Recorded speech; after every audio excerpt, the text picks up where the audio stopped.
যুদ্ধের কারণে বিশ্বে একটি অর্থনৈতিক অস্থিতিশীলতা তৈরি হয়েছিল। তারপরে আমাদের সরকার চেষ্টা করেছে এই অবস্থা থেকে দেশকে যাতে রক্ষা করা যায়। তা আজকে আমি ময়মনসিংহে আসার পরেই ময়মনসিংহে দুইজন সংসদ সদস্য, প্রত্যেকজন বড় ভাই দুইজন এবং প্রশাসক আমাকে ময়মনসিংহের কয়েকটি দাবি দাবা তুলে ধরেছেন।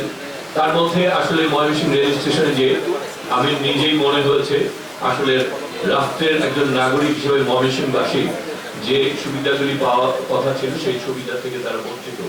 সুতরাং আমরা তারা কিছু দাবি দাবা করেছেন, আমরা ময়মনসিংহে যাতে রেল স্টেশনে বৃষ্টি হলে যাতে পানি না হয়, পানি মানে এবং বিভিন্ন জায়গায় আমাদের যে সেচ রয়েছে সেগুলো অপরিত হয়ে গেছে, সেই সেচগুলি যাতে পরিবর্তন করে এই আমাদের বৃষ্টি থেকে আমাদের অন্তত যাত্রীদের রক্ষা করতে হবে সেই ব্যবস্থা করা, এবং আমাদের রেল স্টেশনে আমাদের সাধারণ যাত্রীদের জন্য কোনো রকম বিশ্রামাগার নাই সেটি বাস্তবায়ন করা, এবং সেখানে মহিলা যাত্রীদেরকে